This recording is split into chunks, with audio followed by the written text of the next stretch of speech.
Hello and welcome to another episode of the IS podcast. I'm your host Ashish Gupta. Today we have a unique setup. I'm sitting with Christ Academy Institute of Law with Father Davis.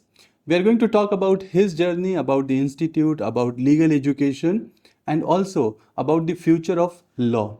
Father Davis is here for last 9 years. He is here in this institute since the inception and has built a successful institute. So I'm sure he has a lot to talk about the leadership journey in education and also building a law institute. Welcome to the podcast, Father Davis. Thank you, sir, for inviting me for this podcast session of IES. It's such a pleasure. I know you have a very busy schedule and we were trying to get you.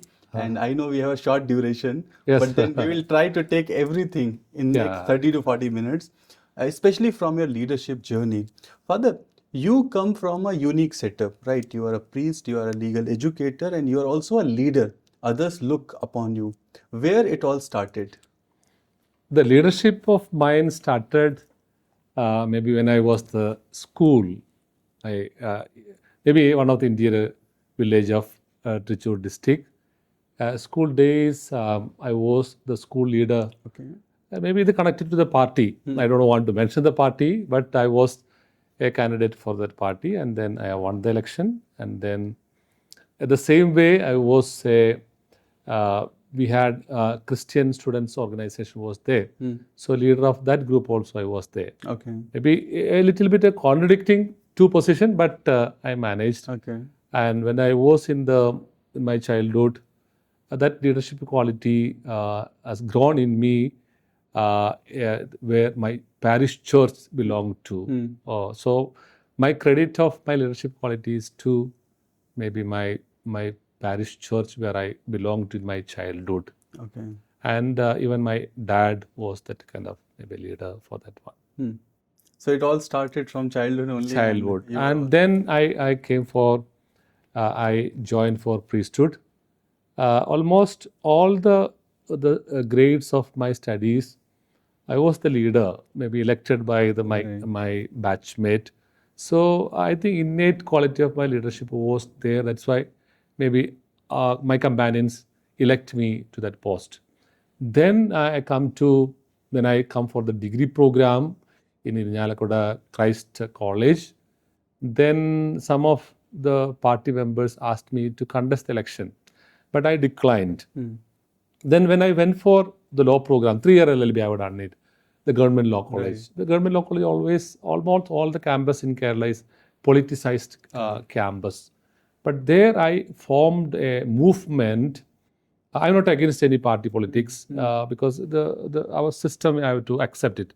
But the campus, I have seen the bad traits of these politics. So formed a non-political movement in the campus. So that team contested the college union election, and I was leading them as a chairman. So being the college chairman of a government law college, it was a great task on me, and then I believe I have done my best. And that organization almost continued even almost 10 years in the campus. And that was the inspiration to many campus to have a non-political wing in the campus. So through which almost I was grown like a leader. Always on the front. On the front, Right, that was so. right. And this is so exciting because you always knew that Yeah. this is what you are supposed to do. Yeah, And yeah. you always have those traits because a lot of people find it later. Yes. Right. No. So that is something really, really amazing.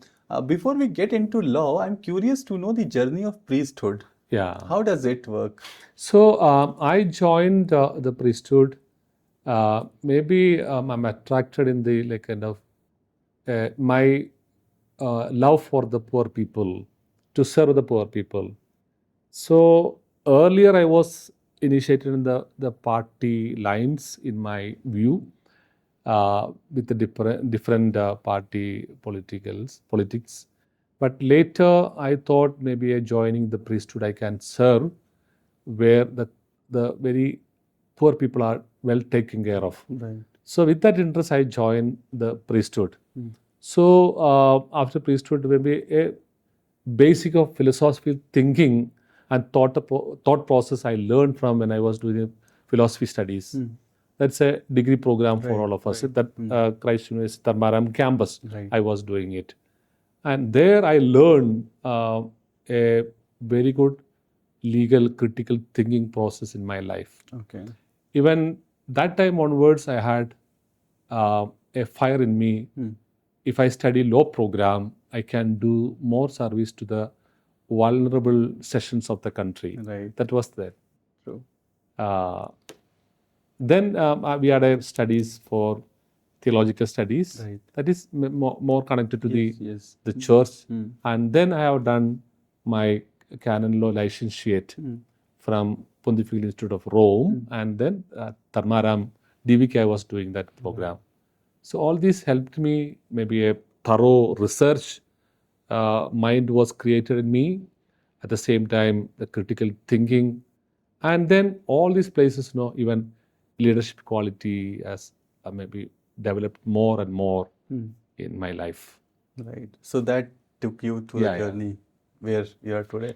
And the third part comes is this institute. Yeah. Right. So we have discussed about two parts. One is the starting life, which is more of leadership and politics. Second is the studies, and third is getting inside education institutions. So how does it started? Where all?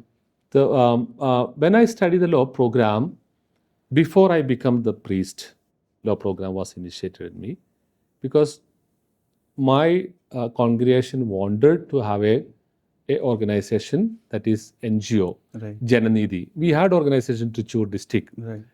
They were doing many public initiatives, human rights programs. So to succeed that institute in the future, I shall be a law graduate. That was the desire for my congregation superiors. Correct. That's why I studied the law program. So I was when I studied the law program, I was participating one of the rarest of venture in the country, that is litigation-free villages, Okay. initiated by Jananidhi. Okay. That was because of the initiative of Jananidhi, the first litigation-free village in India was created in Trichy district, Trichy Panchayat. Oh, wow. So I was initiated that program. Father George Pulkatil was the director. And then we all, especially from law students from our law college, also initiated the program, involved in that program. So the first litigation-free village was declared by the then Chief Justice of Kerala High Court. Wow. So that was the process. Which year it was? That is 2000. It was 2000. Okay. And litigation-free village means that you understand what are the ground challenges in terms of legal challenges. We were settling all the try to existing settle on ground rather than going in courts. Yes. That was. Right. I mean, this is amazing story. Yeah. And there would be a lot of people who don't know. Yeah. Maybe afterwards, all my higher studies, LLM and PhD, that was the fire in me. Right. Litigation-free villages, justice at the doorsteps, all these kind of ideas were there. Then LLM and then PhD, my village disputes and ADR, challenges, problems and solutions. That was my topic. So maybe basis was this initiative done by Jananidhi. Wow. And that would be a great booster for the rest of the journey. Yes. Okay. And what are the latest numbers in this initiative? Is it still on? No, then later, maybe as a part of my PhD, I thoroughly studied that process of litigation for villages. But because of the good, well-accepted people from the locality, it was little maybe faded away, but we had to reinitiate. Right. That's the best program to be initiated almost all the villages in India. True. And ADR is one of the amazing things. If properly executed, we can solve so many problems. Right? And so much time and productivity. Yes. Because people spend their precious life in all the courts and disputes. Yes. And they don't know. Somehow they don't have the understanding. Yes. Right. So I think ADR. So ADR we must have something in our college also. The college also we have. Right. So, Father, let's talk about this institute. Okay. Right? How did it started? Yeah, What yeah. is the journey? What do we offer? Some student success stories. Yeah. In Jananidhi, because I shall be the successor to Father George Pulkutil, the director of Jananidhi. That was intention of initiated to law program. Right. But in the journey, that institute was later maybe set apart from the congregation, and then I was reserved by the superior general of the congregation to be at Dharmaram, maybe mother house of Christ University, Dharmaram, where I have to teach the law program for the students. So then I was selected for the canon law studies licentiate program. Right. I did it, and then I was sent to LLM program. I have got the first rank in the entrance examination in National School, Bangalore. So I joined for LLM program there. Then after LLM, I started teaching that there because they are the priest and nuns come for their training program. Right. So I was teaching the legal subject to them, and then canonical subjects also teaching them. Then 2017, after my PhD also, my provincial, and then team decided we shall start a law college for the province of Tricur, Devamada province Tricur, here in Bangalore. Okay. So provincial asked me, Father, can you be here? So with the permission of Superior General of the Congregation, I was appointed as a principal here in 2017. Right. And then I started initiative for the law program. Then we affiliated to Karnataka State University and then starting this law college. But when we started this program, I have a dream in my mind. The underprivileged sections, like from the village, Right. shall be given a place in the institute. Right. And some of the initiative and schemes shall be implemented for the poor people and the village people. And a student shall not tell that, no, because financially very weak, that's why I could not study the law program. That shall not be there. Money is not a barrier for a good students to be here and continue their studies here. That was my motto when we started this law college, Christ Academy Institute of Law. Right. And also what happens is when you said good student, law is one of the programs that can change lives and make a lot of impact. Yes, yes. One successful student Yeah. can be a game changer in the whole. Sure. Just like how you said Yes. that one program created a litigation-free village. Yes. Right? So this is like I think a very Yeah, appreciable effort. So how does it work for students? And then the journey started. Then LLM and PhD from National School Bangalore. I know the best of National School Bangalore. Right. And maybe when I was a student in the maybe elder age, I could even know that this could be introduced in the legal education. Right. So a bridge a gap between the modern legal education and of like national school and then traditional education. So that was intention of Christ Academy Institute of Law, Kyle, to bridge here both traditional as well as the National Law School of Indian university system in the campus. I think you have touched a very right nerve because what happens is for an average student, NLU seems out of reach. Yes. They may not be able to think. Yes. Or the entrance exam is too much to prepare for. Yes. And the government colleges is something they would not really feel comfortable. Yes. Right. Yes. So I think you have touched the right nerve of being in the sector. Yes. Right. That is why we have introduced traditional subjects prescribed by the Karnataka State University shall be taught. That is mandatory. And then we have introduced add-on programs.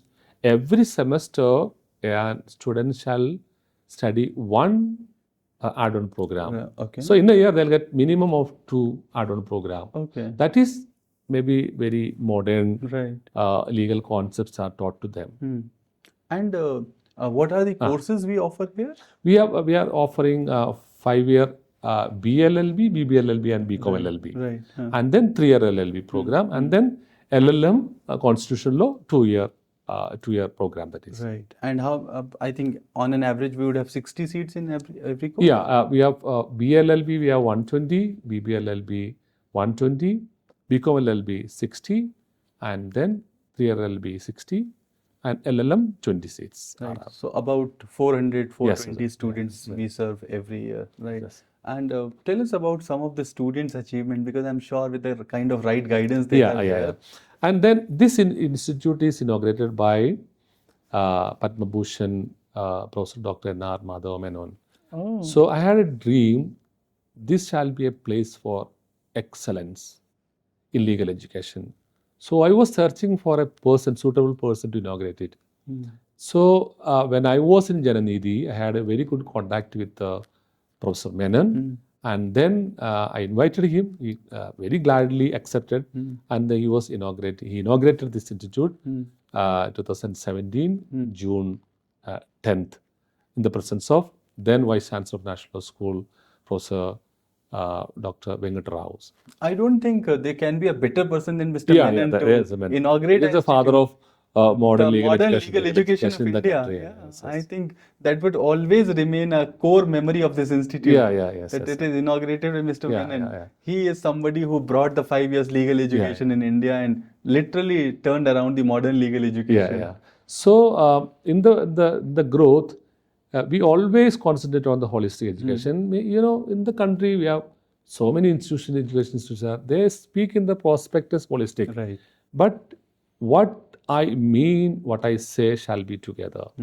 So the quality education, holistic education shall be there in the campus. That's why from the day one till today, not only the classroom exercises, and we have 36 very active committees, no, maybe not in the paper, active committees where students are the leaders. They are running the show. Okay. Students, 36 committee. And even we have very strict discipline, and even discipline for both faculty as well as students. Right. That is why even the first batch of 13, when we got the 3rd rank in the university, the first batch. Second batch, that increased to 2 ranks. That also another smallest batch, Right. Because the initial stage. Then 3rd batch out, we have got 3 ranks. And 4th batch results are to be declared. So we expect maybe more than 4 rank. Right. So that was maybe the quality of education we imparted. And then from 7:30 to 1:30, bell to bell class is there. At the same time, we have library hours, very prescribed hours during the class hour. Then we have sports hour. We may not be seeing the campus at the regular. Sports hour is given to the students. And then we have after 1:30, they can hold a Nyaya Shraddha program. I think this year, as a part of 10th year decennial celebrations, almost in a semester, we are going to have almost completing more than 100 programs in the village. Okay. That is maybe very rare we can see in the legal education institution in the country. That way. So connecting the society that way. And then international moot court competition, our students have won the prizes, and many national moot court, our students have participated in the program and they won the prize. And then mediation competitions, they have ADR competition, all they won the prizes. We have very good students excellent students we have in the campus. And I think you have amazing grassroots activation. Yes. Right. We have maybe one program, I will tell you, maybe this village exposure, which I learned when my studentship, we have a student shall mandatory attend at least 2 days village exposure program in a year. Right. Either NSS or legal aid or YRCC. So that much money we are spending for the students. 300 rupees per students per day we are spending on a camp. So just imagine 1 year what will be spent on the institution for this particular village exposure program. Right. Yeah. Correct. And when you say holistic education, because as you said, everyone mentions the Yeah, I holistic, mentioned that. right? What are your thoughts? How do you define the holistic education? I believe only 30% of their learning process will take place in the classroom. Right. 30 maximum. So other 70, I connected to the education institution, they learn from the community work. And then they are connected to the public, Right. the vulnerable society in the villages. So that kind of program we are offering.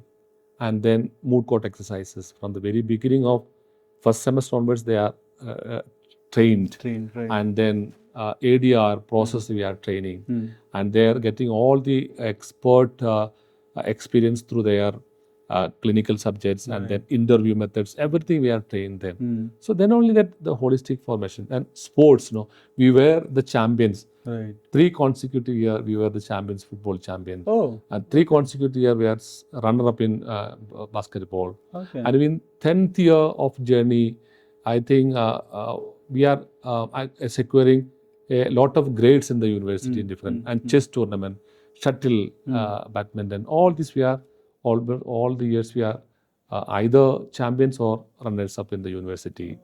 Which means there's a combination. Yeah, combination. That's a holistic education. That's a holistic sports. education. True. And then the campus is itself, we have many football ground, many basketball ground, and then cricket they can play.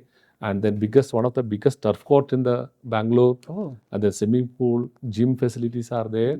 So they can come after class, even evening, and then do all these kind of exercises. So I think a very good facility. Yeah. And I didn't know it's the biggest turf in Bangalore. Biggest turf. And then we have our moot court is one of the best moot courts in the country in the form of Harvard Law School's model. And even then, National Moot Court we have started. This is the 7th one. We have finished. That in the auditorium we have 1,600 people can be accommodated in the ACA, very magnificent auditorium we have. There we conduct the finale. And all students mandatorily attend that program. So they know how the judges are asking the questions.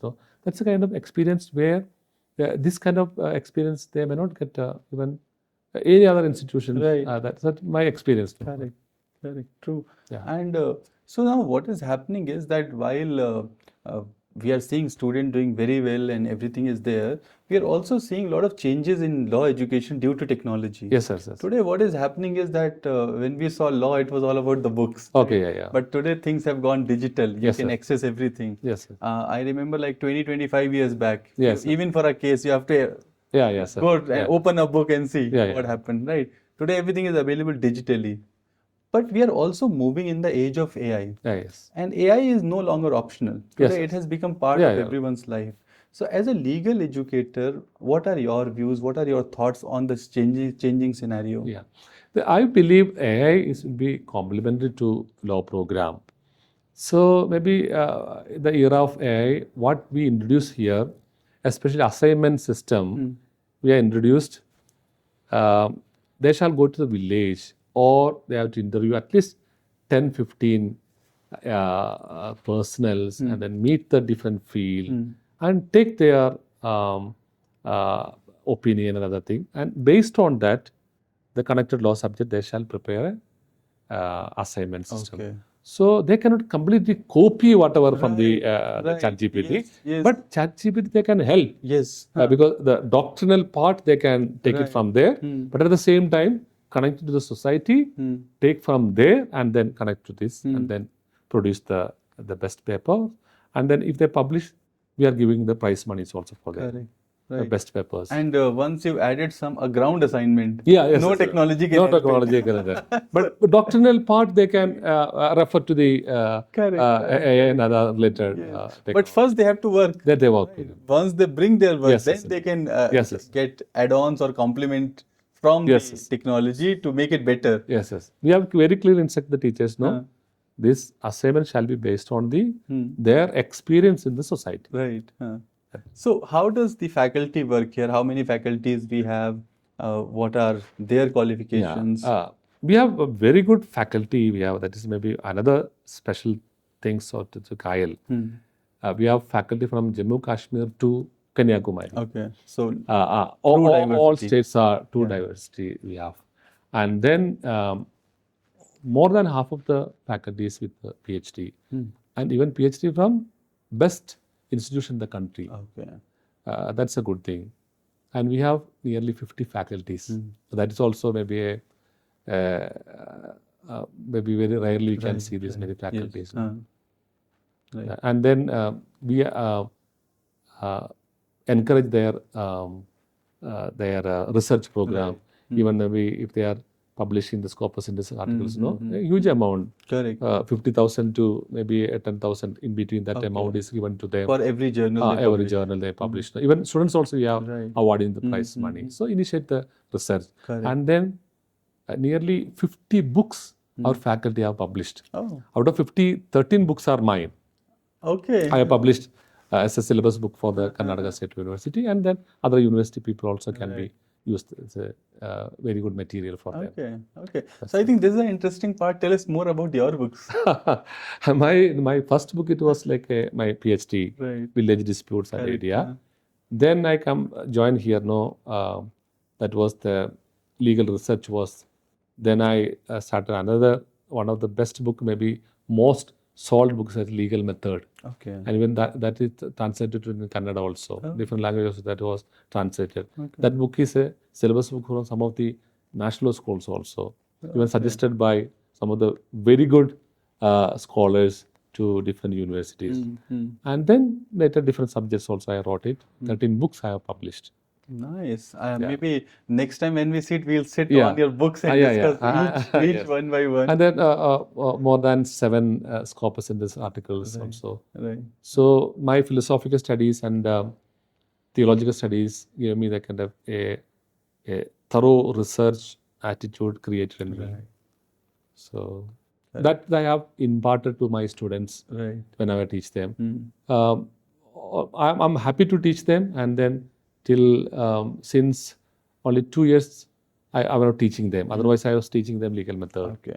But now because of the administrative busy schedule, I'm not able to teach them. Correct. But sometimes I go to the classroom, especially legal method, doubts to be cleared. And even after the class, I clear their doubts on legal method, especially on legal method. Correct. And I think just like the diversity in faculty, student would also be diverse here. Yes. We have students from, even again, from almost all the states of the country. That's also, diversity is very good. And Bangalore being cosmopolitan, one of the best thing is having the diversity and managing with everyone. But at the same time, very institution is have a vision that at least 25-30% of the students of Karnataka shall be here. Because we are in Karnataka, so we have to entertain them, because there shall be advantage because of the presence of these institutions. And I think that would be natural also. Natural. Because 30-40% and or 50% would also always be from Bangalore. That is a commitment to the Karnataka students. And then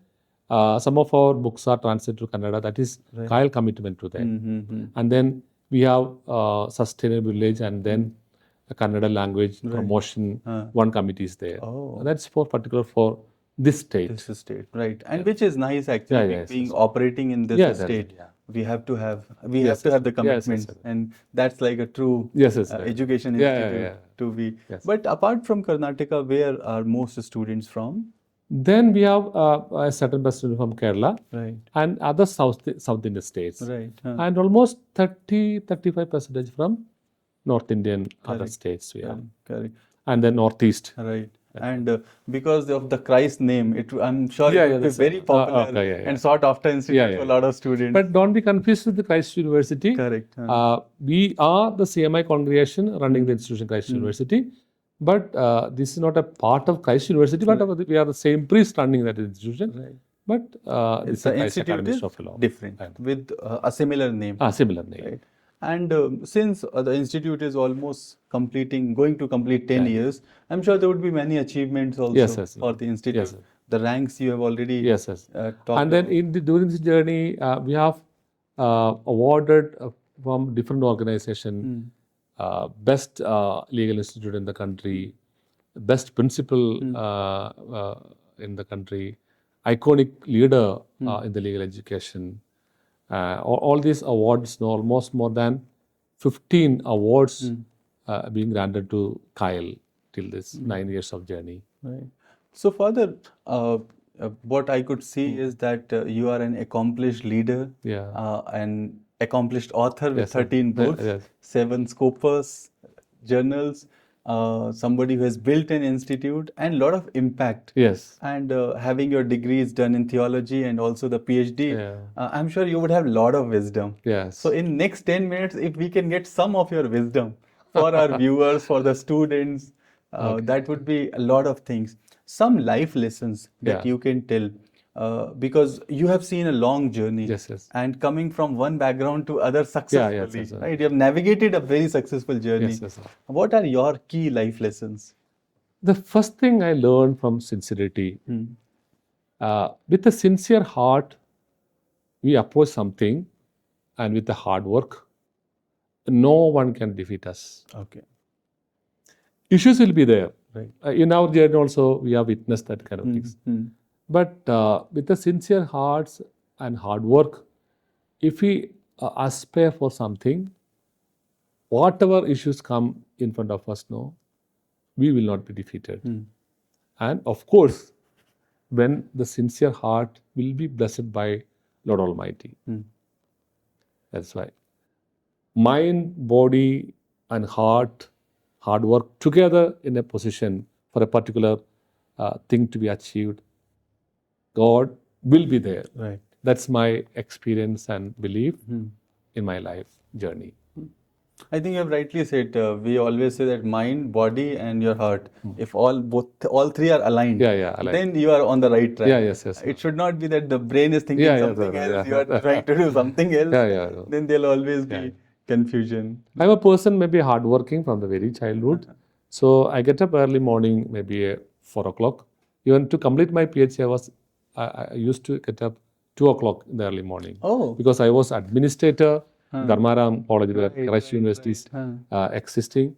So I'll be busy with the daytime, the administration, teaching, in charge of research center. So I started to get up early morning. So till 6 o'clock, very comfortable time. Till now, I get up early morning at 4 o'clock. So my thinking pattern, my exercise, everything starts the early morning. Right. So I can work, hard work for the wherever I am. Right. My 100% will be given to them. But I think 2 o'clock and then completing whole work day is really a 10 o'clock. demanding task. 10 o'clock, I go to bed. But in between, maybe noon time, maybe half an hour siesta will be there. Right. That is maybe mandatory. Like True. Yeah. That is to sustain rest of the day. sustain that. Correct. But amazing. I think that one particular thing is all the things should be aligned to achieve. And one last thing which I was also curious to know about is the CMI. And I have read about Father Chavara and how he came from Kerala to Bangalore, started CMI, Dharmaram, and then the journey is to right? So a small view, if you can. A disciplined life I learned from my family. Right. But it was maybe more and more in the congregation through the training program. And then Saint Chavara's vision, especially during this time, no, all church should have school attached to it. Otherwise, the church will be closed. Right. That is a revolutionary mission to the then Kerala state. That was the spark during his journey. And during the maybe 66 years of his life, no, how much writing the books, a saintly man, and then missions, traveling to different parts of Kerala in bullock carts. Exactly. And then boats, small boats. Right. And 66 years of his life, he has do wonderful. And he has established 2 congregations. So my founder, Saint Chavara, could do this. Why can't I do this? At least something from my side. Correct. So that motivated me to give my maybe 100%, no, maybe 200% wherever I am. Right. So discipline, integrity, and hard work, the commitment, and then the best of hour shall be there. Right. That is part of the holistic education. No? Correct. That is we are imparting here as Christ Academy Institute of Law. Right. Because I also read about Saint Chavara's journey. Yeah. And imagine in those times when everything is so difficult. Yes, Even yes, moving is oh, so yes, sir, difficult. very And difficult. then you end up creating such a big Yeah, impact. yes, sir. So that is really amazing. And so is your journey. Yeah. I'm glad we met, we discussed, we learned so much from you. In the end, a message for our viewers and also for your students and faculties. Yeah.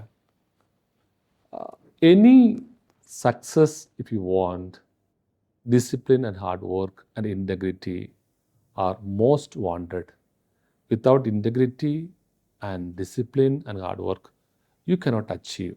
You may feel that something is achieved in your life, but that will not be a long-lasting one. So these are the three things. A lawyer is needed, or any place where you are going to work or leading the institution, you want it. And leadership is to inspire. We have very good teamwork in the faculty here. My role is to inspire the faculty, the students, through my hard work and my disciplined life. And whatever way, the best shall be given. That's my motto. The best shall be given to the students and faculty in this institution. That will have our congregation stand also. Thank you so much. Thank you so much. Had a pleasure. Maybe you have this time with me, Yeah. and you have spent a lot of your precious time for me and for this institution. No, it is your precious time Yeah. too. Thank you so much. Thanks a lot, Father. Such a pleasure talking to Thank you and so much to learn from your journey. Yes, yes, yes. And what I wish is that this is not just the last discussion. This is just We- the we- beginning we- of we'll continue, many we'll more continue, we'll to continue. continue, Yes, sir. especially to talk about your books. Yeah, Because yes, I'm yes. sure pan India, a lot of students can get benefits Yes, yes, from your yes, books. sure, So I look forward to talk again. Thank you. Thank you so much Thank you. for joining in this podcast. Let me know your thoughts about this episode, about Christ Academy Institute of Law. Something you want to ask about law, you can drop your comments. This was another episode of the IS podcast. I'm your host, Ashish Gupta. I look forward to see you in the next episode. Thank you so much. Thank you, Ashish.